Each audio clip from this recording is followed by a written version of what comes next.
السلام عليك يا أبا عبد الله. أعوذ بالله من الشيطان الرجيم. بسم الله الرحمن الرحيم. الحمد لله رب العالمين بارئ الخلائق أجمعين فاطر السماوات والأرضين والصلاة والسلام على أشرف الأولين والآخرين خاتم النبيين شفيع المذنبين أبي القاسم محمد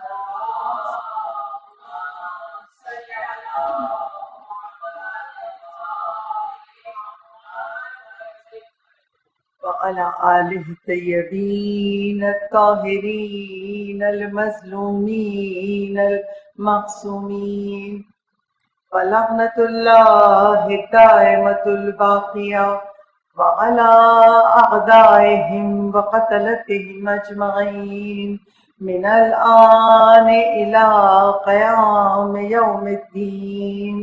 أما بعده فقد قال الله تبارك وتعالى في كتابه المجيد وفرقانه الحميد: إنما يريد الله ليذهب عنكم الرجس أهل البيت ويطهركم تطهيرا.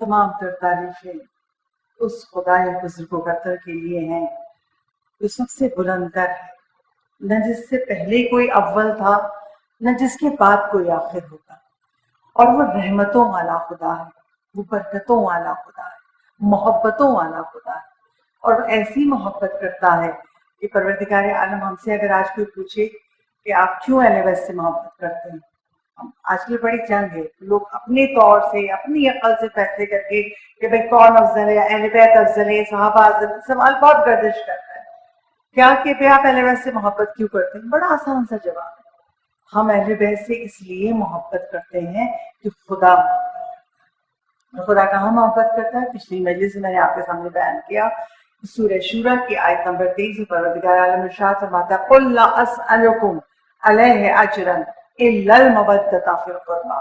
اے رسول کہہ دو میں تم سے اجر رسالت کچھ نہیں مانگتا سوائے اس کے کہ میرے اقربا سے مودت کرو. اول تو اگر ہم سوچیں تو یہ اجر رسالت کوئی ادا کر سکتا ہے؟ جو رسول نے تکلیفیں اٹھائی، جو رسول نے مصائب جھیلے، جو رسول نے تانے اٹھائے، ہم تو ذرا ذرا سے تکلیفوں پہ دل گرفتہ ہو جاتے ہیں کہ بس ہم تو اللہ سے شکایت کریں، مگر رسول کی تکلیفیں. اور خدا کہہ رہا ہے کہتے تو تم سے اجر رسالت نہیں مانگتا، اس لیے نہیں مانگتا کہ ہم دے ہی نہیں سکتے. اگر تم سے کچھ چاہیے تو وہ یہ کہ میرے اقربا سے محبت کرو. تو ہم اہل بیت سے محبت اس لیے کرتے ہیں کہ خدا ان سے محبت کرتا ہے، اور صرف خدا نہیں، خدا کا رسول بھی محبت کرتا ہے. ایک بہت مشہور حدیث جو آپ سب کو ازبر ہے، یاد ہے، مگر مشکل یہ ہے کہ عموماً اس حدیث کو آدھا پڑھا گیا ہے. اور وہ حدیث کیا ہے؟ حسین منی و انا من الحسین. رسول اسلام کے جملے، حسین مجھ سے ہے، میں حسین سے ہوں. اچھا یہ سب کو یاد ہے. میری حدیث مکمل کیسے ہوتی ہے؟ حسین منی و انا من الحسین احب اللہ من احب حسین. اللہ اس سے محبت کرتا ہے جو حسین سے محبت کرے. یہ ہمارا فرش عزا پہ آنا، یہ مجلس عزا کا فرش بچھانا، یہ بھلے 4 عورتیں ہوں، بھلے 4000 عورتیں ہوں، یہ فرش عزا کی قیمت ہم کیوں آ کے بیٹھتے ہیں؟ اس لیے کہ رسول نے کہا حسین سے محبت کرو گے اللہ تم سے محبت کرے گا. تو ہم اس لیے اہل بیت سے محبت کرتے ہیں کہ خدا محبت کرتا ہے، رسول محبت کرتے ہیں، اور یہ خود یہ آل محمد اس شان کے ہیں جو ان سے محبت کرے وہ ان سے محبت کرے. مولا ہم سے محبت کرتے ہیں, اور کیسی محبت ہے. آج بہت ساری پریشانیاں ایسی ہوتی ہیں کہ جب ہم سوچتے ہیں کاش امام زمانہ کا ظہور ہو جاتا تو مولا کے قدموں میں بیٹھ کے مولا کو بتاتے مولا یہ پریشانی ہے, مولا کیا حال ہو, اور مولا فوراً جواب دیتے. میں کتابوں کو جب مجلس کی تیاری کے لیے کھنگال رہی تھی, کتاب ہے حکمت نامہ امام حسین, اس میں 2 جلدیں ہیں اور پوری امام حسین کے کلمات کو جمع کر دیا ہے, جو امام حسین نے دعائیں بتائیں, جو امام حسین نے احادیث بتائیں, یعنی امام کے تمام کلام کو جمع کر دیا حکمت نامہ امام حسین. اس میں ایک روایت ہے, آج ہم سب خواتین یا تو گھٹنے خراب ہو گئے ہیں یا کمر جماعت دے گی, اکثریت کا. بلکہ اب تو میری دوست اس کا انتقال ہو چکا ہے, اس کا ایک جملہ مجھے یاد رہتا ہے. آج سے 4 سال پہلے مجلس پڑھنے گئی تو کہہ لیں گے دیکھو جیسے ہم زیارتوں پہ جاتے ہیں تو اپنی ایک فولڈنگ چیئر ساتھ لے جاتے ہیں, چلیے اب وہ زمانہ دور نہیں جب مجلسوں میں بھی سب اس طرح کی چیئر کا ہجوم ہوگا اور اس پہ لوگ بیٹھے ہوئے ساتھ اپنے چیئر لے کے آئیں گے. واقعی تکلیف میں مبتلا ہیں تو کیا کریں. جب میں نے اس کتاب کو کھولا اس میں ایک روایت ملی, اور وہ روایت یہ تھی ایک شخص امام حسین علیہ الصلوۃ والسلام کے پاس آیا,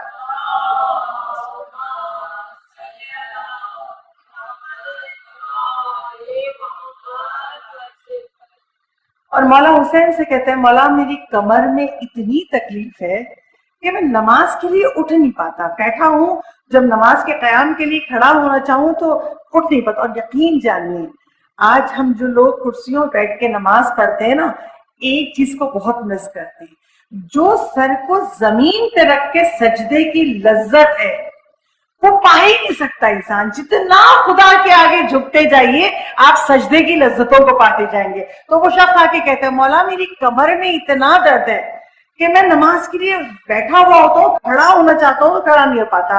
مولا کہتے ہیں تم نے اس دعا سے استفادہ نہیں کیا جو ہم اہل بیت نے بتائیے, کسی بھی درد میں کسی بھی مشکل میں پڑھو. تو مولا میں نہیں جانتا.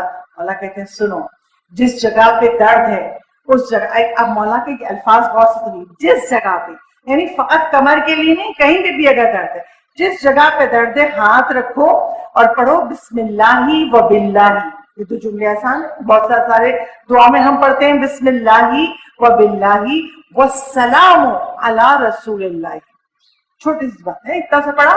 اس کے بعد سورہ زمر کی آیت نمبر 67, ایک آیت جب یہ پڑھ لیا بسم اللہ و باللہ والسلام علی رسول اللہ وما قدر اللہ حق قدرہ, یہ آیت ہے, ایک آیت جو اس آیت کو پڑھ کے اس درد کی جگہ پہ ملے گا وہ درد ختم ہو جائے گا. وہ شخص کہتا ہے جب میں نے امام حسین سے اس دعا کو سنا اور گھر گیا اور کمر پہ ہاتھ رکھ کے دعا کو پڑھا اور میں حیران تھا, جیسا مولا حسین نے کہا ویسے ہی میری کمر کا درد ہمیشہ کے لیے جدا ہو گیا. صلوات دیجیے بابا.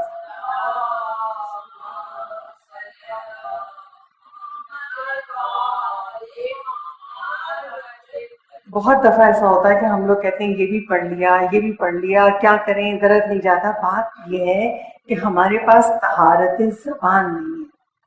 ہم اسی زبان سے غیبت بھی کرتے ہیں, جھوٹ بھی بولتے ہیں, اور پھر اسی زبان سے قرآن کی تلاوت بھی کرتے ہیں. مگر جب امام نے کہہ دیا تو اب اس دعا کو پڑھیے, وہ خدا سب کی سنتا ہے. یقیناً ہمارے ایک دفعہ نہیں سر, 2 دفعہ سے 3 دفعہ ہم پڑھتے رہیں گے. خدا شفا دینے والا تو یہ, امام حسین نے طریقہ بتا دیا, اب تجھے واسطہ ہے پنجتن کا, ہم پڑھ رہے ہیں تیرا کلام اور تو ہمارے درد سے شفا دے گا. اسی کتاب میں ایک اور روایت ہے جو آپ تک پہنچا دوں, اور اس مجلس کا روحانی تبرک. وہ کیا, ایک شخص آیا چوتھے امام زین العابدین علیہ السلام کے پاس,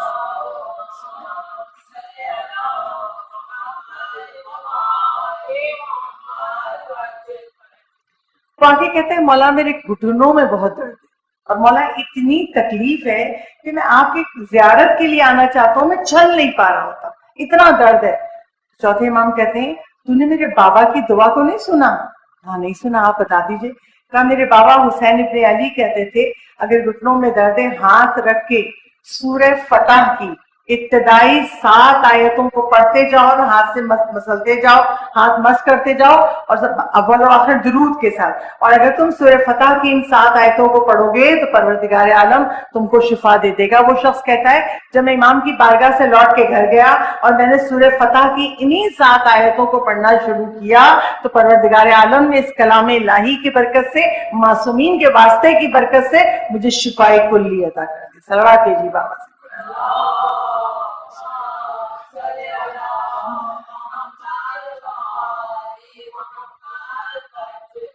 تو آج ہم نے صرف فقط سنا نہیں ہے، مجھ سمیت آج ہم نے سنا نہیں ہے، آج سے ہم عمل شروع کریں گے. ہم دونوں دعاؤں کو جہاں ہمیں تکلیف ہے اس درد کے مقام پہ کر کے پڑھے، اور یقین سے پڑھیے. کبھی بھی دعا کی آزمائش مت کیجیے گا. معصومین کہتے ہیں کبھی دعا کرتے پڑھتے ہیں چلو ہوگا درد، فائدہ ہوگا نہیں ہوگا پتہ چل نہیں. اس یقین سے پڑھیے کہ خدا معصومین کے صدقے میں شفا دے دے گا. اور انشاءاللہ ہم اور آپ سب اس دعا کو پڑھیں گے. اور ہم آل محمد سے محبت اس لیے کرتے ہیں کہ یہ مولا ہم سے محبت کرتے ہیں. وقت کا امام ہم سے محبت کرنے لگتا ہے. اور کیسے محبت کرنے لگتا ہے؟ وقت کے امام کون ہیں؟ امام حسین کی اولاد، علی ابن ابی طالب کی اولاد. اور کس طرح اپنے چاہنے والوں سے راضی رہتے ہیں جو اہل بیت سے محبت کرتا ہے. کتاب فضائل کرامات امام حسین، اس میں ایک روایت ہے، اور اس روایت میں لکھا ہے کہ سید محمد قزوینی کربلا کی زیارت کے سفر پہ تیار ہوئے. ہلا میں رہتے تھے، ہلا سے نکلے اور کربلا جانا چاہتے ہیں. جیسے ہی تویرج کے مقام پہ پہنچے، وہاں نہر تویرج کے مقام پہ پہنچے تو وہاں بہت سارے مولا حسین کے زائر کھڑے ہوئے تھے. ان سے پوچھا کیوں تم لوگ آگے کیوں نہیں بڑھتے ہو؟ کہا اس لیے کہ راستے میں ڈاکو ہیں اور ڈاکو سب کا مال و اسباب لوٹ رہے ہیں. جو لوگ گئے ان کا سب مال و اسباب لوٹ لیا، ان کو مارا، تو ہم خوف زدہ ہیں. مولا حسین کی زیارت تو چاہتے ہیں مگر اگر مال و اسباب لوٹ گیا تو. ایک باغی کہتے ہیں ہم سب پریشان کھڑے ہوئے تھے، ایک دم بارش ہوئی.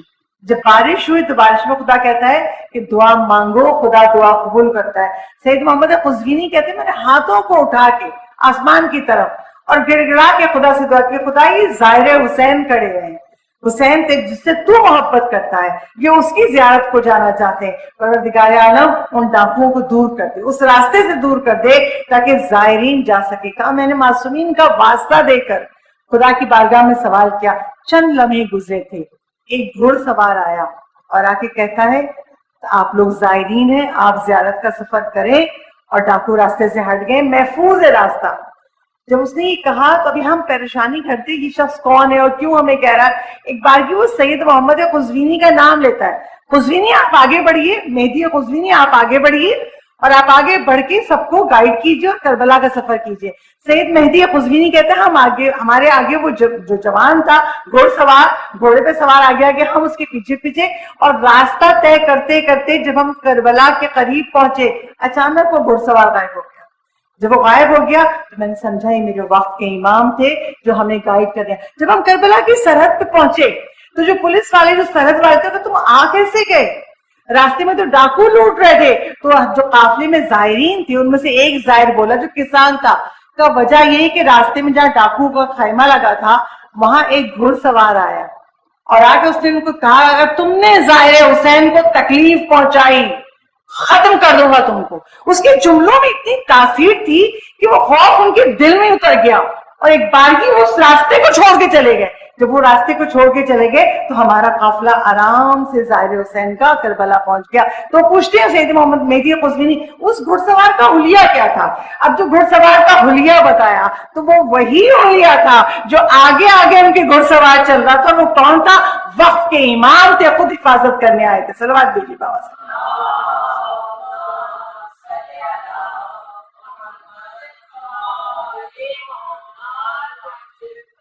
ہم کیوں نہ اہل بیت سے محبت کریں، ہم کیوں نہ عزاداری امام کے لیے ختم ہو جائے.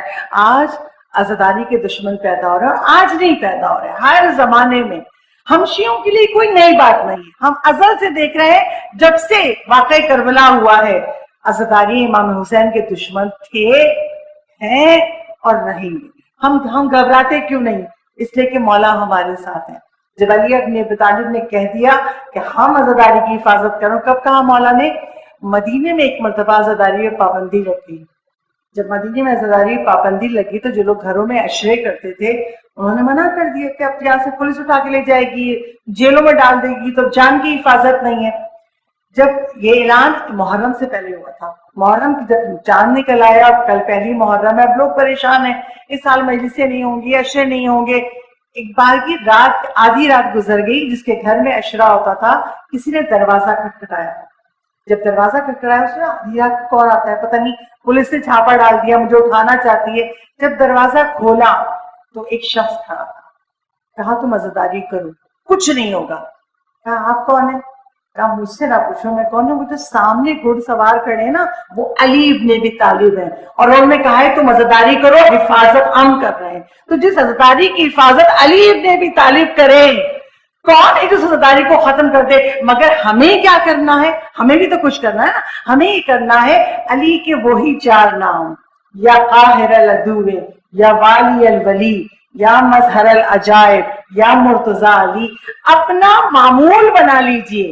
روزانہ کسی بھی وقت ایک تسبیح پڑھ کے اور خدا سے دعا کیجئے، مولا عزاداری امام حسین کی بھی حفاظت کیجئے، عزاداروں کی بھی حفاظت کیجئے۔ کچھ نہیں ہوگا، مولا نگہبان ہے، مگر ہم نے کیا کرنا ہے کہ ایک تسبیح مستقلاً 8 ربیع الاول تک تو آپ اپنا وظیفہ بنا لیجئے، دن کا کوئی ٹائم مخصوص کر لیجئے، چاہے نماز پڑھنے کے بعد، چاہے آرام کر رہے ہیں بستر پہ لیٹے، تسبیح ہاتھ میں ہے، اور مولا علی کے چاروں نام کی تسبیح پڑھیے، اور خدا ہماری عزاداری کو محفوظ رکھے گا، اسی شان سے برپا ہوگی جس طرح سے ہوتی رہی ہے۔ صلوات بھیجیے بابا سے۔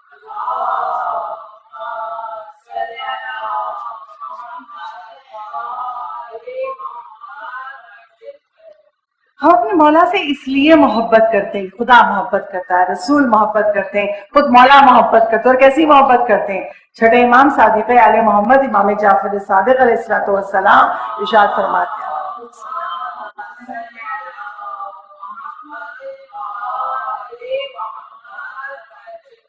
چھٹے امام ارشاد فرماتے ہیں، ہم اپنے شیعوں کو ایسے پہچانتے ہیں جیسے ایک انسان اپنے اہل خانہ کو پہچانتا ہے۔ مولا کی محبت بھرے جملے، ہم اپنے شیعوں کو ایسے پہچانتے ہیں جیسے ایک انسان اپنے اہل خانہ کو پہچانتا ہے۔ تو جو اتنی محبت کرتے ہوں، ان کی محبت میں کیسے ایسا کہ فرش پہ نہ آئے، اور اتنی محبت ہے کہ رسول اسلام کہتے ہیں اپنی اولادوں کی تربیت میری محبت، میرے اہل بیت کی محبت اور قرآن کی محبت پہ کرو۔ اور 10ویں کی مجلس میں ہماری گفتگو چل رہی تھی کہ جو رسول کا یہ فرمان ہے کہ اپنے بچوں کو اس طرح پالو کہ ان کے اندر میری محبت بھی ہو، میرے اہل بیت کی محبت بھی ہو، اور قرآن کی محبت بھی ہو۔ اور اس کے سلسلے میں چوتھے امام کی دعا صحیفہ سجادیہ کی 25 نمبر کی دعا اولاد کی تربیت، اس پر گفتگو ہو رہی تھی۔ پچھلی مجلس سے میں نے 3 نکات بیان کر دیے تھے۔ یہ دعا فقط پڑھنے کے لیے نہیں، پڑھیے، مگر جو پیغام مولا نے دیا ہے، جو پیغام علی ابن ابی طالب نے کوفے کے منبر پہ دیا، وہی پیغام چوتھے امام نے اپنی دعاؤں میں دیا، اور وہ میں ان نکات کو بیان کر رہی ہوں۔ پچھلی مجلس سے میں نے 3 نکات بیان کیے تھے، دوہرا دوں تاکہ تسلسل ہو جائے۔ پچھلی مجلس سے میں نے کہا تھا اپنے بچوں کی طول عمر مانگیے، مولا کہہ رہے ہیں، دعا کا آغاز ایسے ہوا ہے کہ بار الہ میری اولاد کو طول عمر عطا کر۔ پھر دوسرا نقطہ، مولا کہتے ہیں اللہ سے مانگو اللہ ہماری اولاد کو اپنا فرما بردار، اپنے دوستوں کا دوست، اپنے دشمنوں کا دشمن قرار دے۔ یہ پچھلی مجلس سے نقطہ بیان ہوا۔ اور تیسرا آخری نقطہ جو میں 10ویں کی مجلس میں بیان کیا تھا وہ یہ تھا، ہماری اولاد کو ہمارا قائم مقام بنا دے۔ مولا جو نیکیاں ہم کر رہے ہیں ان نیکیوں پہ ہمارے بچے بھی پابند رہیں۔ آج کی مجلس میں چوتھا نقطہ، صحیفہ سجادیہ کی دعا کا جملہ، مولا کہتے ہیں بار الہ میری اولاد کو نافرمان، سرکش، مخالف اور خطا کار نہ بنانا، اور ان سے اچھے برتاؤ میں میری مدد فرمانا۔ ابھی 2 مختلف جملے ہیں، غور کیجئے گا، بازی بلا سلوات بھیج دیجیے ایک مرتبہ۔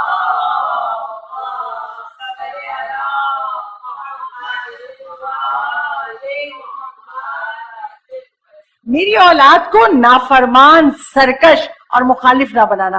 آج کے دور میں کیا ہے، بچے کیا کرتے ہیں، کوئی کام آپ نہیں جانتی، آپ گھر میں رہتی ہیں، ہم آپ سے بہتر جانتے ہیں۔ آپ کو نہیں پتا، یہ آپ کے زمانے میں ہوتا ہوگا. اور کبھی کبھی ہم سوچتے ہیں ہم آج سے کہ 1000-2000 سال پرانے زمانے میں تھے.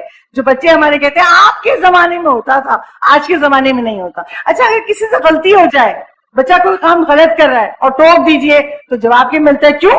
کیا کبھی کسی سے غلطی نہیں ہوتی ہے؟ غلطی ہوگی تو کیا ہوا؟ یہ جملے کیا ہیں؟ یہ سرکشی ہے. اللہ کرے آپ نے نہ دیکھے ہو. میں نے اس 1 سال کے دوران ایسے ایسے سرکش لوگوں کو دیکھ لیا جو خاندان سادات سے ہیں، جو مومن ہیں، اور ایسی سرکشی کی باتیں خواتین ہیں جو اب گھروں میں آباد ہیں. ان کے جملے کیا؟ آج کے دور میں ایسا ممکن نہیں ہے کہ ہم میک اپ کیے بغیر گھر سے باہر چلے جائیں. آج کے دور میں ایسا ممکن نہیں ہے کہ ہم پردہ کر سکیں. پردہ دار خواتین نے پردے اتار کے دوپٹے جارجٹ کے گلے میں ڈال دیے. یہ میری آنکھوں دیکھی بات ہے. کیا ہے یہ؟ سرکشی. پتا ہے خود نہیں آئے، خدا نے بھیجا ہے. چلے جائیں گے جب خدا بلا لے گا، اور صرف بلا نہیں لے گا، خدا قبر میں جاتے ہی سوال کرے گا. جب زندگی بھر کی ایک ایک سانس کا جواب دینا ہوگا، کیا کہیں گے خدا سے؟ بچے ہیں، جھوٹ بول کے، ارے ہم تو مذاق کر رہے تھے. جھوٹ بولنا گناہ کبیرہ ہے. اور جب بچوں کو کسی غلطی پتا، بیٹا ایسا نہیں کرو، یہ غلط ہے، تو کیا ہوا؟ ہمیں کرنے دیجئے. آج کل کے پھر ماں باپ پیچھے جاتے ہیں. بچے بڑے ایکسائٹمنٹ والے ہیں، بچے بڑا تھرل پسند کرتے ہیں. یہ تھرل نہیں ہے، یہ ایکسائٹمنٹ نہیں ہے، یہ سرکشی ہے. یہی جب رخ مضبوط ہو جائے. صدام لعین، یزید، جتنے شداد و نمرود ہیں، کیا یہ ماں کے پیٹ سے برے تھے؟ نہیں، ماں کے پیٹ سے برے نہیں تھے. اسی دنیا میں آ کے سرکشی پہ اتنے غالب ہو گئے کہ خدا کے مقابلے میں خدائی کا دعویٰ کرنے لگے. تو مولا چوتھے امام دعا میں بتا رہے ہیں، یہ اللہ سے مانگو، خدا ہماری اولاد کو نافرمان نہ کرنا، سرکش نہ کرنا. اور تم کوشش کرو اپنے گھر کا ماحول ایسا بناؤ کہ تمہارے گھر کے ماحول میں سرکشی نہ آئے. اچھا اگلا جملہ کیا ہے مولا کا؟ مولا ان سے اچھے برتاؤ میں میری مدد فرما. بہت غور طلب جملہ ہے. ذرا سا بچہ کوئی بدتمیز ہو جائے تو کیا ماں اس سے نرمی سے بات کرتی ہے؟ باپ اس سے نرمی سے بات کرتا ہے؟ ڈانٹ ڈپٹ، بدبخت ہے یہ، سنتا ہی نہیں ہے، پتہ نہیں کس کا اثر آ گیا اس کے اندر، کیسے نکال دو اس کو، یہ کر دو وہ کر دو. نہیں، ہم اس کے ساتھ انتہائی طور شخص سخت ہو جاتے ہیں. چوتھے امام کیا سکھا رہے ہیں؟ بار الہ ان سے اچھے برتاؤ میں میری مدد فرما. اگر کوئی راستے سے قدم ہٹا گیا ہے، اس کے قدم متزلزل ہیں، وہ سرکشی کی طرف راغب ہے، تو آپ اپنے آپ کو اور ٹھنڈا کر لیجئے، آپ اپنے آپ کو اور میٹھا کر لیجئے. اچھا ہم لوگ کوئی کام کرتے نہیں جب تک ہمیں اجر نہ ملے.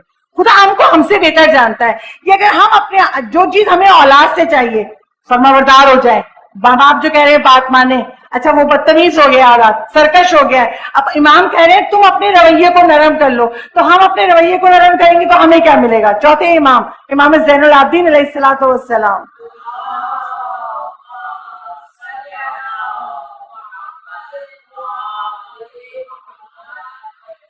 چوتھے امام کی ایک حدیث ہے، غور سے سنیے گا اور نتیجہ آپ کیجیے گا.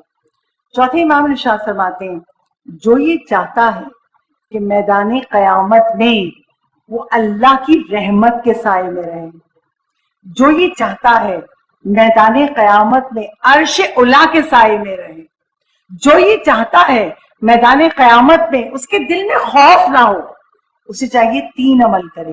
اب یہ بات بتائیے، یہاں دنیا میں تو بہت سارے رشتہ دار ہیں، دوست احباب ہیں، ہمارے مددگار، ذرا پریشانی ہوگی سب مدد کے لیے آ جاتے ہیں، مگر میدان قیامت ایسا میدان ہے جہاں کہتے ہیں نا ماں اپنے بچوں کو چھوڑ دے گی، بھائی بھائی کو نہیں پہچانے گا. کیوں؟ ہر شخص کو یہ فکر ہوگی میں کس طرح جنت پہنچوں، اس میدان قیامت سے نکلوں کیسے، جہاں ایک ایک سانس کا حساب دینا پڑ رہا ہے، اپنا نامہ اعمال خود دینا پڑ. اور اس میدان قیامت میں اگر کسی کو اللہ بلا لے، آ جاؤ میرے عرش کے سائے میں آ جاؤ، خدا رحمت کی نظر ڈالے، خدا اس کے دل سے خوف نکال دے، تو کتنی بڑی نعمت ہے. تو ہمیں کرنا کیا پڑے گا؟ 3 کام. پہلی چیز، تم جس چیز کی لوگوں سے تمنا کرتے ہو وہ چیز تم خود لوگوں کو دو. مشکل بات ہے، ہم شوہر سے تمنا کرتا ہم سے وفا کریں، آپ پہلے اس کو وفا دیجئے. ہم اولاد سے تمنا کرتے ہیں ہماری فرما بردار ہوں، ہم سے نرمی سے پیش آئیں، محبت کریں، آپ اس کو محبت دیجئے. اچھا پہلے ہم کیوں کریں؟ ہم سورہ واقعہ کی آیت ہے سابقین السابقون، علی کے چاہنے والے سابقین میں سے ہوتے ہیں.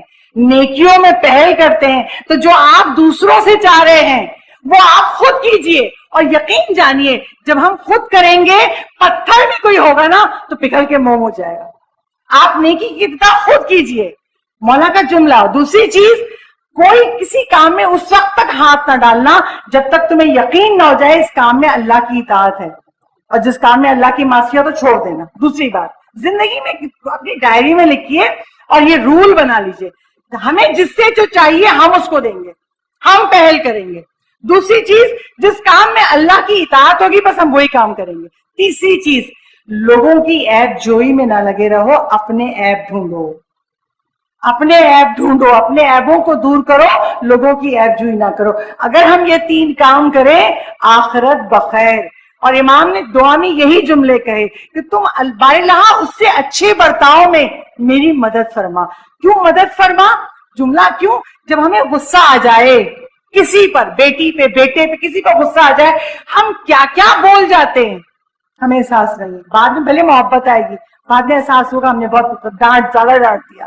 مگر اسی لیے کہا چوتھے امام نے, اللہ سے مدد مانگو, اللہ تو مدد کر دے, میں سے اس طرح پیش آؤں جس طرح تو چاہتا ہے. اور یہ فرش ازا اسی لیے ہے, اسی لیے فرش ازا ہے. اگر کسی کے قدم متزلزل ہے تو فرش ازا پہ آ کے حسین سے سیکھے. کیسے سیکھے؟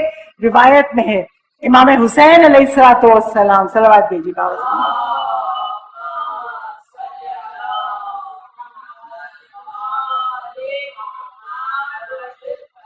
امام حسین ارشاد فرماتے ہیں, میں اپنے بابا علی کے ساتھ رات کے اندھیرے میں خانہ کعبہ کا طواف کر رہا تھا.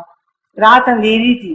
ایک مرتبہ میرے بابا کے کانوں میں, میرے کانوں میں کسی نوجوان کے رونے کی صدا ہے, اور وہ نوجوان بہت تڑپ تڑپ کے رو رہا تھا. میرے بابا علی کہتے ہیں, حسین جاؤ اس جوان کو میرے پاس لے کے آؤ. کہا خانہ خدا میں, خانہ کعبہ کے پاس اور بھی بہت سے لوگ تھے جو عبادتیں کر رہے تھے رات کے اندھیرے میں. میں لوگوں کو چیرتا ہوا گیا اور اس جوان کے پاس پہنچا جو بہت تڑپ تڑپ کے رو رہا تھا. میں گیا, اس کو لے کے اپنے بابا علی کے پاس آیا. میرے بابا نے دیکھا وہ جوان بہت خوبصورت ہے.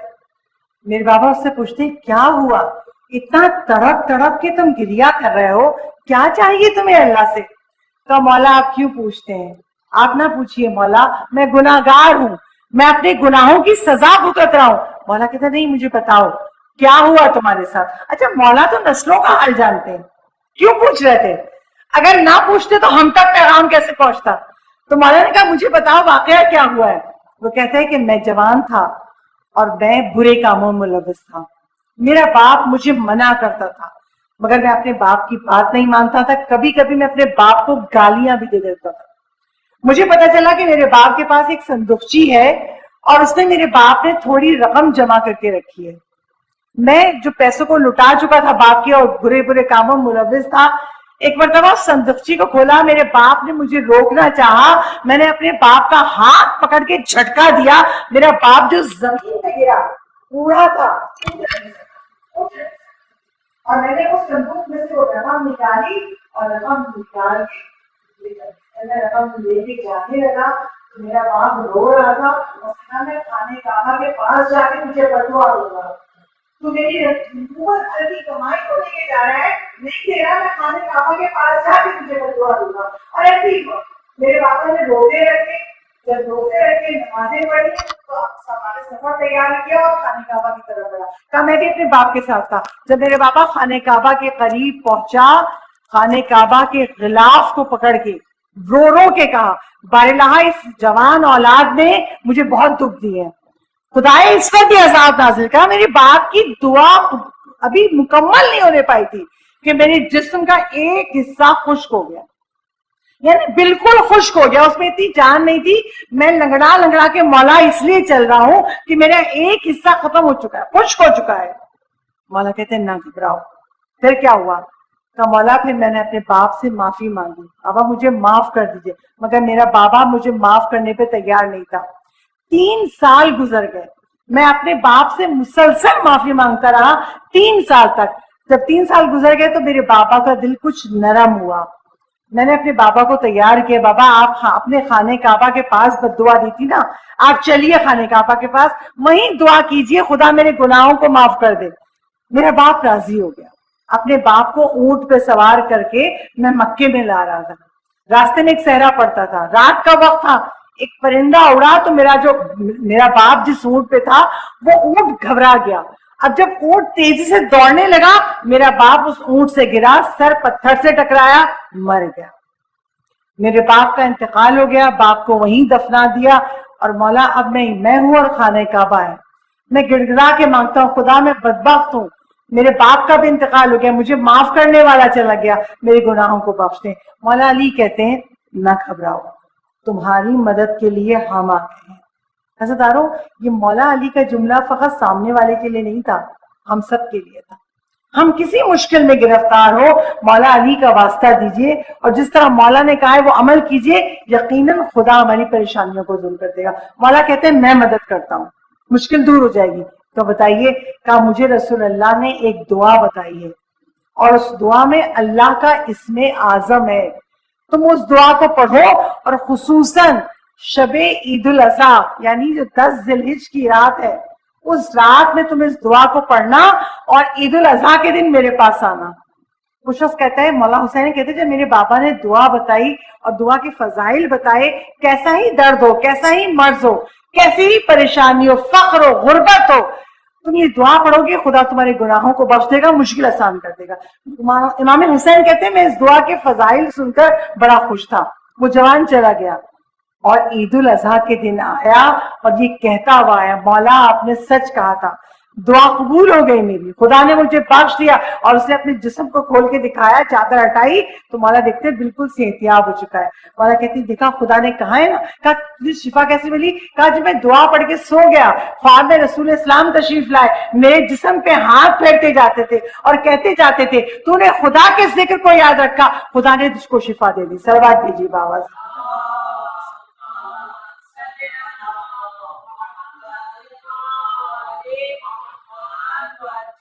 اور وہ دعا کون سی ہے؟ دعائے مشلول، ہم سب کی کتابوں میں ہے۔ ہم لوگ سوچتے ہیں بہت بڑی ہے، کیسے پڑھیں گے؟ لیکن جو پریشان حال ہو نا، اس کو بڑی نہیں لگتی۔ پڑھیے دعا، کوئی پریشانی ہو، کوئی مشکل میں گرفتار ہو، اس دعا کو پڑھیے، علی بن ابی طالب کے حق کا واسطہ دیجیے اور خدا مشکلوں کو دور کر دے گا۔ یہ ہے دعائے مشلول جو ایک سرکش اولاد کو مولا متقیان نے دی۔ تو مولا چوتھے امام اپنی دعا میں سکھاتے ہیں اپنی اولاد کو تربیت ایسے کرو کہ وہ سرکش نہ ہونے پائے، لیکن اگر سرکشی آ جائے تو نرمی سے پیش آؤ، اچھا برتاؤ کرو۔ اور کیوں اچھا برتاؤ کریں؟ تاکہ ہماری اولاد نیک ہو جائے، اور اگر کسی کی اولاد فرما بردار ہے تو وہ خدا کا شکر ادا کرے۔ کیوں؟ اگر اولاد فرما بردار ہے تو امام زمانہ کی دعا میں شامل ہے۔ اس لیے کہ حبان ایک روایت بیان کرتے ہیں کہ میں چھٹے امام صادق آل محمد امام جعفر صادق علیہ السلام،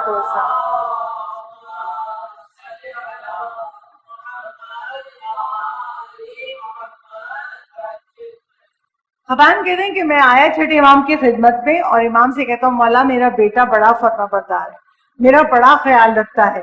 مولا کہتے ہیں مجھے معلوم ہے، میری محبت اس سے بڑھ گئی ہے، میں اس کو دعا میں یاد رکھتا ہوں۔ کیا مطلب؟ وقت کے امام کی دعا میں اس کا نام آ جاتا ہے جو اپنے ماں باپ کا فرما بردار ہے۔ اور پھر چھٹے امام ایک روایت بیان کرتے ہیں، ایک مرتبہ رسول اسلام کے پاس ان کی رضائی بہن آئی۔ رضائی بہن بی بی حلیمہ کی اولاد، بی بی حلیمہ کی بیٹی آئی رسول اللہ کے پاس۔ رسول اللہ کھڑے ہو گئے، رسول اللہ نے بٹھایا اس کو، اس سے ہنس کے باتیں کرتے رہے، اس کے سامنے کھجوریں پیش کی، پانی پیش کیا، اور جب تک وہ خاتون رہی رسول اسلام بہت خوش اخلاقی سے پیش آتا ہے۔ وہ خاتون چلی گئی، اس کے تھوڑی دیر کے بعد اسی خاتون کا بھائی آیا۔ اب جب بھائی آیا تو رسول کا رویہ کچھ مختلف تھا۔ اب رسول اس سے اس طرح بات نہیں کر رہے تھے جس طرح اس کی بہن سے پیش آئے۔ جب وہ بھی اٹھ کے چلا گیا تو لوگوں نے سوال کیا، اللہ کے رسول یہ دونوں سگے بہن بھائی ہیں، آپ کے رضائی بہن بھائی ہیں، مگر آپ کا رویہ دونوں سے مختلف تھا، آپ نے اس کی بہن کا بہت احترام کیا۔ وجہ یہ ہے کہ وہ اپنے ماں باپ کا بہت خیال رکھتی ہے، کیونکہ وہ اپنی ماں کا بہت خیال رکھتی ہے اور یہ بیٹا اپنی ماں کا اتنا خیال نہیں رکھتا، اس لیے میری خوشنودی اس کے ساتھ تھی۔ تو بس امام نے طریقہ سکھا دیا, دعائیں مانگو اللہ ہماری اولاد کو سرکش نہ کرے. اب آخری نقطہ چوتھے امام اس دعا میں کہتی ہے, اور ہماری گفتگو کا 5واں نقطہ ہے. چوتھے امام ایک اہم چیز کی طرف توجہ دلا رہے ہیں. امام کہہ رہے ہیں اللہ سے مانگو, دعا میں جملے ہیں کیا, اللہ مجھ کو میری اولاد کو شیطان سے محفوظ بنا دے, شیطان کے شر سے محفوظ بنا دے. اور کیوں بنا دے؟ مولا کا آگے جملہ, خدا تو اپنی قوت و توانائی سے اسے ہماری راہ سے ہٹا دے, راستے سے ہٹا دے, کہ ہمیں بار بار گمراہ نہ کر سکے. ہم اور آپ بچوں کا لباس, بچوں کی تعلیم, بچوں کی غذا سب کا بہت خیال کرتے ہیں, مگر ہم اگر اس کے دشمن کو نہیں پہچانتے, دشمن کون ہے؟ شیطان. سورہ یاسین میں خدا کہہ رہا ہے, سورہ یاسین کی آیت نمبر 60, رب ذوالجلال کہہ رہا ہے اللہ تعبدوا الشیطان انہ لکم عدو مبین. شیطان تمہارا کھلا دشمن ہے, مگر اس کھلے دشمن کو ہم پہچانتے ہی نہیں. ہم ہر چیز سے بچائیں گے, ابھی کورونا وائرس پھیلا ہوا ہے, بچوں کو سینیٹائز کرنا ہے, ہاتھ ماسک پہن کے جانا ہے, ہر چیز کا خیال ہے, مگر جو چیز ان کی روح کو ختم کر دے, ان کی آخرت کو مٹا دے, ہم اس سے بے خبر ہیں, ہمیں شیطان کی پرواہ نہیں ہے. اور چوتھے امام کہہ رہے دعا مانگو خدا اس شیطان کو تمہاری راہ سے ہٹا دے. کیسے ہٹائے گا خدا؟ رسول ختمی مرتبت احمد مجتبیٰ محمد مصطفیٰ صلی اللہ علیہ وآلہ وسلم.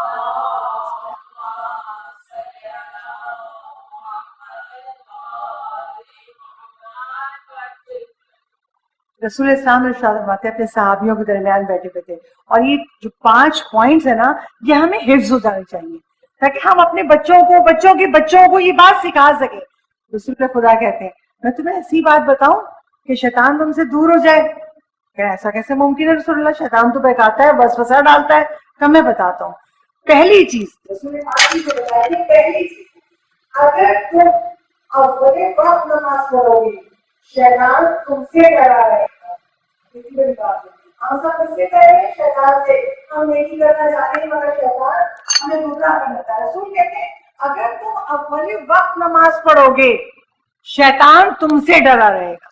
اپنے بچوں کو سکھا دیجئے, پڑھ نہیں رہنا نماز, قضا تھوڑی ہو رہی ہے. کہا قضا تو نہیں ہو رہی, مگر جتنی دیر کرو گے شیطان تمہاری راہ میں آ جائے گا. پہلی چیز اول وقت نماز. دوسری چیز جب تم روزہ رکھتے ہو تو روزہ رکھنے سے کیا ہوتا ہے؟ شیطان کا چہرہ سیاہ ہو جاتا ہے. اللہ ہم سب کو توفیق دے کہ ہم سب اپنے قضا روزوں کو مکمل کریں, اور جس کے قضا روزے مکمل ہیں وہ مہینے کے 3 روزے رکھ سکے, اب مہینے کے شروع میں, اوسط میں, آخر میں. جو روزہ رکھتا ہے رسول خدا کہتے ہیں وہ شیطان کے چہرے کو سیاہ کر دیتا ہے. اچھا, 2 چیزیں ہوگی, نماز اول وقت, روزہ. تیسری چیز کہا جو صدقہ دیتا ہے تو صدقہ یہ ہے کہ شیطان کی گردن کو توڑ دیتا ہے, شیطان کی کمر کو توڑ دیتا ہے. اب اگر کسی کمر ٹوٹ جائے تو پھر وہ کسی کو کیا بہکانے کی فکر کرے گا؟ کہا تم صدقہ دو, شیطان کی کمر کو توڑ دو. اور صدقہ اتنا اہم ہے, اس میں ایک احتیاط ہم لوگ نہیں کرتے. کیا؟ جب بھی ہم کسی کے لیے صدقہ کرتے ہیں نا, ادھر صدقہ کیا, فون کال گھمائی, فلاں کو یہ کپڑے پہنچا دینا, دل میں نیت ہے کہ فلاں جگہ بکرا کروا دینا, فلاں جگہ کسی کو یہ پیسے دے دینا, اور اگلے ہی لمحہ گھر میں ہی کسی فرد سے ہم نے صدقہ کر دیا, اب اللہ مشکل ڈال دے گا. صدقے کے آداب میں ہے. صدقہ کیا ہے؟ آپ کوئی بھی نیکی کر کے اللہ سے کہتے ہیں اللہ اس نیکی کو قبول کر لے, اور میری حاجت جو ہے, اس حاجت میں جو جو رکاوٹیں ان کو دور کر دے, اور میرے مسئلے کو حل کر دے. یہ ہے صدقہ. یہ تصور کیا ماں باپ کو بھی دے سکتے ہیں, کیا دوستوں کو بھی دے سکتے ہیں, کیا ہماری بلا اس کو نہیں لگ جائے گی؟ یہ بلا لگنے کا سوال ہی نہیں ہے, بلا ہٹانے والا تو خدا ہے. ہم نیکی پیش کر رہے ہیں, خدا یہ نیکی ہم صدقہ کر رہے ہیں, اس نیکی کو قبول کر لے. اور جیسے ہی ہم نے کسی کو بتایا, چاہے اپنی اولاد کو ہی کیوں نہ ہو, معصومین کہتے ہیں اس صدقے کا اثر زائل ہو جاتا ہے. اسی لیے اکثر ایسا ہوتا ہے, بہت سے پیشنٹ ہیں, صدقہ کئی لوگ کروا رہے ہیں, لیکن کروا کے بتا بھی رہے ہیں ہم نے کروا دیا اور یوں کروا دیا. جیسے ہی آپ نے کسی کو بتایا صدقے کا اثر زائل ہو گیا. کیونکہ اللہ کہتا ہے جب تمہاری یہ عبادت تمہارے اور میرے درمیان تھی, مجھ سے مانگ رہے تھے, تو 10 کو بتانے کی ضرورت کیا تھی؟ میں تو دیکھ رہا ہوں نا, مجھ سے مانگ رہے ہو, مجھے بتا دیا کافی ہے. تو ہمیشہ احتیاط کیجیے, جب بھی صدقہ کروائیں کسی کا بھی, کوشش کریں زبان پہ دوبارہ یہ جملہ ہی نہ آئے کہ ہم نے صدقہ کروایا. اور صدقے میں کتنی طاقت ہے. کتاب کشکول زیدی کی روایت، آخری مجلس کی روایت ہے. اس میں روایت ہے کہ ایک شخص تھا بہت غریب، ابو نصر العباد، گھر میں فاقہ تھا. گھر سے باہر نکلا، اسے ایک بہت عالم نظر آیا. عالم سے کہا میں بہت غریب ہوں، گھر میں فاقے میں کیا کروں؟ عالم نے کہا 2 رکعت نماز پڑھو، مستحب نماز. جب اسے 2 رکعت نماز پڑھ لی، جال دیا اس کو، جاؤ دریا میں پھینکو اور مچھلی آئے تو میرے پاس لے کے آنا. دریا میں جال پھینکا، اب 2 رکعت نماز پڑھ چکا، اللہ سے مدد مانگ چکا ہے. اب مچھلی آ گئی بڑی سی، مچھلی لے کے فوراً اس عالم کے پاس آیا. آپ نے بتائی تھی نا میں نے نماز پڑھی، یہ مچھلی جاؤ، یہ میرے لیے نہیں ہے، یہ تمہارے لیے ہے. اگر تم نماز پڑھے بغیر جال ڈالتے دریا میں کوئی مچھلی نہ آتی. اب مچھلی خدا نے بھیجی، جاؤ اس کو بیچو اور جو غذا ملے اپنے بچوں کے پاس لے جاؤ. وہ گیا، اس نے مچھلی بیچی اور 2 پراٹھے، ایک میٹھا پراٹھا اور ایک قیمہ بھرا پراٹھا، 2 پراٹھے میرے بڑا خوش ہوا، مگر لے کے پہلے اس عالم کے پاس آیا. آپ کی وجہ سے مجھے ملا، یہ آپ رکھیے. کہا نہیں مجھے نہیں چاہیے، جو اپنے بچوں کا پیٹ بھرو. اب اس نے وہ لیے اور راستے میں جا رہا تھا.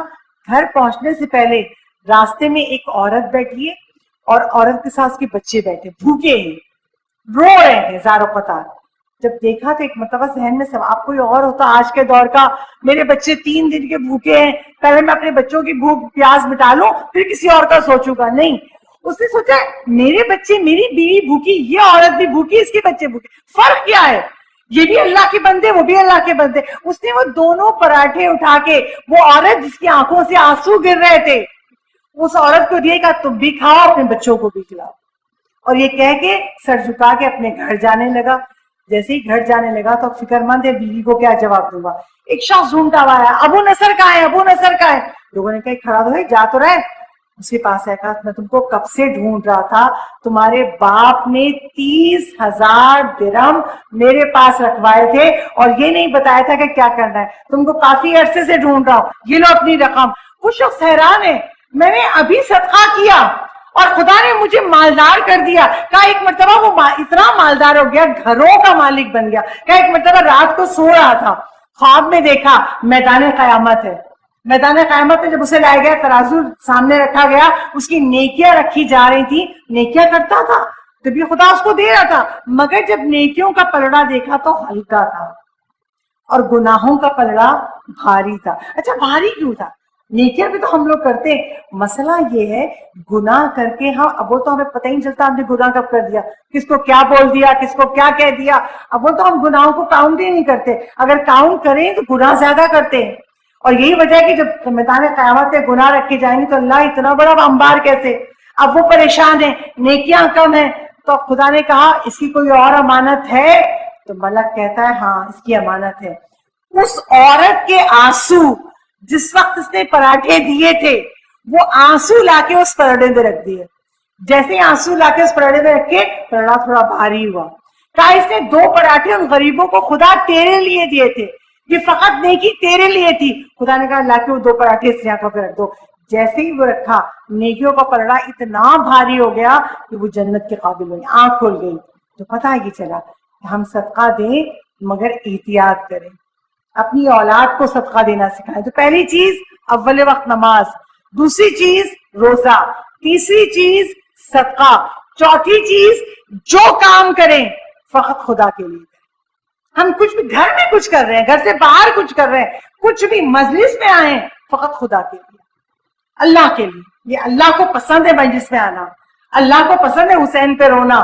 بس مولا میں اس لیے مجلس میں آئی ہوں خدا تیرے قرب کے لیے. اور آخری اور 5ویں چیز جو ہمیں اپنے بچوں کو سکھانی ہے، خود سیکھنی ہے، وہ کیا؟ آخری چیز یہ استغفار کثرت سے کریں. کہا جب کوئی استغفار کرتا ہے نا تو ایسے ہے کہ اس نے شیطان کا گلا کاٹ دیا، مار دیا اس کو. اگر ہم استغفار روزانہ کرنا اپنی عادت میں بنا لیں، درود روز پڑھنا اپنی عادت بنا لیں، تو یقین جانیے پھر شیطان ہم پر وسوسہ نہیں ڈال سکتا، ہمیں گمراہ نہیں کر سکتا. اور خدا چوتھے امام کی اس دعا جو اولاد کے حق میں بتائی ہے مولا نے، مولا ہم سب کو پڑھنے کی توفیق دے اور ہم سب کو اس دعا پر غور کرنے کی توفیق دے. آج میں نے آپ کے سامنے 2 نقطے بیان کر دیے. پہلی نقطہ کہ خدا ہماری اولاد سرکش نہ ہو، اگر ہے تو ہمیں اس سے نیک برتاؤ کرنے کی توفیق دے، اور اللہ ہماری اولاد کو اور ہم کو شیطان سے بچا لے. ہم لوگ کبھی سوچتے نہیں، یہ زندگی اس طرح گزر گئی کل چھوٹے سے تھے, بڑے ہوئے, آج قبر کے پاس ہیں. مومنہ تھی جو اشرف بانو, ماشاءاللہ. کوئی کہہ سکتا تھا ان کو محرم میں کہ یہ سال چلی جائیں گی؟ ہم میں سے کوئی نہیں جانتا. آخرت کی منزلیں قریب ہیں, اور آخرت کی منزلیں کتنی مشکل ہے. 2 جملے. آیت اللہ شبیری زنجانی اس زمانے کے مراجعین میں. آیت اللہ شبیری زنجانی کہتے ہیں, ہاشم قزوینی کہتے ہیں, بہت بڑے روحانیت کے عالم. کم ایک مرتبہ قبرستان سے گزرا اور دیکھا ایک قبر کے اوپر ایک کالا کتا بیٹھا ہوا ہے. ہاشم قزوینی کہتے ہیں ایک بار کی خدا نے نظروں سے حجابات ہٹا دیے, مکاشفے کی حالت ہوئی, اور میں نے دیکھا وہ کالا کتا مجھ سے کہہ رہا ہے, ہاشم قزوینی جو قبر ہے نا, میں اس کا مردہ ہوں, اور میرا یہ حال کیوں ہے؟ میری ماں مجھ سے ناراض ہے, میں نے اپنی ماں کا دل دکھایا تھا, اس لیے آج میں جو اس کتے کی شکل میں ہوں, اس لیے ہاشم قزوینی میری ماں سے میرا قصور معاف کرا دو تاکہ مجھے نجات مل جائے. کوشش کیجئے کوئی ماں کسی اولاد سے ناراض نہ ہو, اولادیں اپنے ماں باپ کو راضی رکھیں. ایک کربلا ہے جہاں ہم دیکھتے ہیں مائیں اپنے بیٹوں سے راضی, بیٹے اپنے ماؤں سے راضی. مائیں اپنے بیٹے کو شب عاشور تیار کر رہی ہیں, قربانی دینا ہے, اور جب بچے نہ رہے تو مائیں کیا کہہ کے روتی ہیں, واہ علی اکبرا, علی اکبر تم نہ رہے تو سر پہ چادر بھی نہ رہی. واہ قاسمہ, قاسم تم نہ رہے تو آج ماں قیدی بن گئی. ہر ماں روتی تھی اپنے بیٹے کو یاد کر کے. اور عزیزانو, آج پہلی سفر ہے, پہلی سفر کا دن کسی طور سے بھی عاشور سے کم نہیں ہے. کیوں؟ اس لیے کہ اہل حرم کو شام کے دربار میں داخل کیا گیا. اور کیسے داخل کیا گیا؟ روایتوں میں ملتا ہے کہ 29 محرم تھی جب اہل حرم کا لٹا ہوا قافلہ شام کی سرحد کے قریب پہنچا. 29 محرم کو شام کی سرحد کے قریب پہنچے. شمر ملعون نے ایک سپاہی کو یزید کے دربار میں بھیجا اور کہا ہمیں اجازت دے دے, ہم ان قیدیوں کو دربار میں لانا چاہتے ہیں. جب وہ سپاہی یزید کے دربار میں گیا نا, تو یزید ملعون کہتا ہے بڑے گھرانے کے قیدی لائے ہو, ایسے تو نہیں بلاؤں گا, شہر کو آراستہ کروں گا, دربار کو آراستہ کروں گا, پھر قیدیوں کو بلاؤں گا. دربار میں پوچھتا ہے میرا دربار کتنے دن میں آراستہ ہو جائے گا, کتنے دنوں میں آئینہ بندی ہو جائے گی. عزیزانو سوچو, آئینہ بندی ہو رہی ہے, علی اور فاطمہ کی بیٹیوں کے سر پہ چادر نہیں ہے, ہاتھ پسے پشت بندے ہیں. درباریوں میں سے کسی نے کہا امیر 2 ہفتے لگ جائیں گے. کہا میں اتنا انتظار نہیں کروں گا. کسی نے کہا امیر 1 ہفتہ لگ جائے گا. کہا میں اتنا بھی انتظار نہیں کروں گا. کہا امیر 2 دن دے دے, ہم 2 دن میں شہر کو بھی سجا دیں اور تیرے دربار کو بھی آراستہ کر دیں. عزادارو 2 دن یا دربار سجتا رہا اور علی کی بیٹیاں شہر شام کے باہر کھڑی رہی. زینب کبریٰ بار بار کہتی تھی سید سجاد سے, بیٹا اب کیا ہوگا, بیٹا اب کیا ہوگا. تو سید سجاد کہتے تھے پھوپھی صبر کرنا ہے, پھوپھی صبر کی منزل ہے, آپ تو علی کی بیٹی ہے نا, پھوپھی یہ مشکل بھی کٹ جائے گی, گزر جائے گی پھوپھی. جناب زینب بہت بے چین تھی. جب دربار سج گیا, شہر آراستہ ہو گیا, اور شہر میں ایسے سجایا گیا, ہر بچہ, ہر جوان, ہر عورت, ہر بوڑھا سب گھروں سے باہر نکل آئے, راہ میں کھڑے ہوئے ہیں. عزیزانو جب ہم گھر سے باہر نکلتے ہیں نا, اگر کسی راستے میں رش ہو تو ہم رش کی جگہ چھوڑ دیتے ہیں کہ رش میں کون گھسے گا, ہم سائڈ سے نکلے.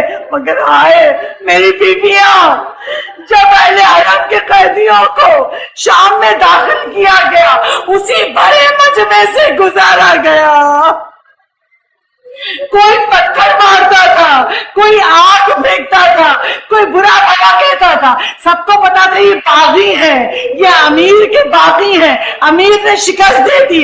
ایک بارگی جناب زینب کبریٰ سید سجاد کہتے ہیں میری پھوپھی کا عالم یہ تھا, بڑے جلال سے مجمع کو دیکھتی تھی. کیوں جلال سے؟ علی کی بیٹی دیکھ رہی ہے, یہ کیسے مسلمان ہے, ان کی اپنی عورتوں کے سر پہ چادر ہے. آل رسول کو بے چادر و مخنا بڑے بازار میں لے آئے. زینب کبریٰ بڑے جلال سے دیکھتی تھی، مگر جب بھائی کے سر پہ نظر جائے زینب سر جھکا لیتی تھی۔ کہا ایک مقام پر 3 گھنٹے تک قافلہ رکا رہا، اور قافلہ جب رکا رہا اس جگہ کا نام پڑ گیا بابو سعد کا۔ ناکوں پہ ہماری ماں بھی بہنیں تھی، اور ہمارے شہیدوں کے سروں کو نیزوں میں رکھا ہوا تھا۔ ایک بارگی شور ہوا، راستہ مل گیا، چلو دربار چلو۔ کہا شہید سجاد کہتے ہیں ہمیں ناکوں سے اتارا گیا، ہماری ماں بھی بہنوں کو ناکوں سے اتارا گیا۔ جب ناکوں سے اتار لیا ایک رسی میں 12 گلے باندھے، کسی کا گلا، کسی کا بازو، کسی کی کلائی ایک رسی میں باندھ دیا گیا، اور ہمیں غلاموں کی طرح مولا ہماری جان قربان۔ بی بی کہتی ہے ہمیں غلاموں کی طرح گھسیٹتے ہوئے دربار میں لے کے چلے۔ عزادار یزید کے دربار میں 7 دروازے تھے، 6 دروازوں سے جناب زینب گزر گئی، اور بی بی بڑی تسلی دیتی جاتی ہے، ام فروا نہ گھبرانا، علی کی بیٹی ساتھ ہے، لیلا نہ گھبرانا، علی کی بیٹی ساتھ ہے، ارے بچوں گھبرانا نہیں، میں تمہارے ساتھ ہوں۔ 6 دروازوں سے گزر گئی، مگر جب 7واں دروازہ کھلا، جو لوگ شام کی زیارت کو گئے ہیں انہوں نے دیکھا ہے کتنا بڑا دربار تھا۔ جب 7واں دروازہ کھلا ہے اور بی بی کی نظر پڑی 700 کرسی نشین بیٹھے ہیں، بڑے جاؤ حشم میں بیٹھے ہیں۔ زینب کبریٰ نے دیکھ کے کمر پہ ہاتھ رکھ لیا اور بی بی بیٹھ گئی۔ جب بی بی بیٹھ گئی قافلہ رک گیا۔ جیسے ہی قافلہ رکا شمر تازیانہ لے کے سید سجاد کے پاس آیا۔ سجاد پھوپھی سے کہو کیوں بیٹھ گئی ہیں، کیوں رک گئی ہیں؟ اگر تمہاری پھوپھی نہ ہوتی تو تازیانے سے حیثیت دوں گا۔ سید سجاد ہاتھوں کو جوڑے ہوئے بی بی زینب کبریٰ کے پاس آئے، کہا پھوپھی اماں کیا ارادہ ہے؟ زینب کبریٰ کہتی ہے عزادارو بی بی زینب کے جملے سنو۔ بی بی زینب کہتی ہے سجاد صبر کیا ہے، صبر کروں گی، مگر بیٹا یہ کوفہ نہیں ہے شام ہے۔ سجاد تم دیکھ رہے ہو 700 کرسی نشین بیٹھے ہیں، وزراء ہیں، سلاطین ہیں، بڑے بڑے عہدیدار ہیں، کیا علی کی بیٹی سربراہ نہ جائے گی؟ جیسے ہی زینب کبریٰ نے یہ جملہ کہا سید سجاد کہتے پھوپھی اماں صبر کی منزل ہے، پھوپھی اماں یہ وقت بھی گزر جائے گا۔ زینب کبریٰ کہتی ہے اچھا بیٹا اٹھتی ہوں، مگر اتنی اجازت دے دے، جب میرا بابا 21 رمضان کو دنیا سے جا رہا تھا تو مجھے پاس بلا کے بابا نے میرے کان میں کہا تھا زینب شام کے دربار میں جانا تو اپنے بابا کو بلا لینا، زینب مجھے بلا لینا میں تیرے ساتھ جاؤں گا۔ سجاد میں اپنے بابا کو بلا لوں۔ زینب کبریٰ کھڑی ہوئی نجف کی طرف رخ کر کے کہا یا حیدر کرار، میرے بابا علی میری مدد کو آئیے، زینب کو شام کے دربار میں داخل ہونا ہے۔ یا علی مدد کہہ کر زینب کبریٰ شام کے دربار میں داخل ہو گئی۔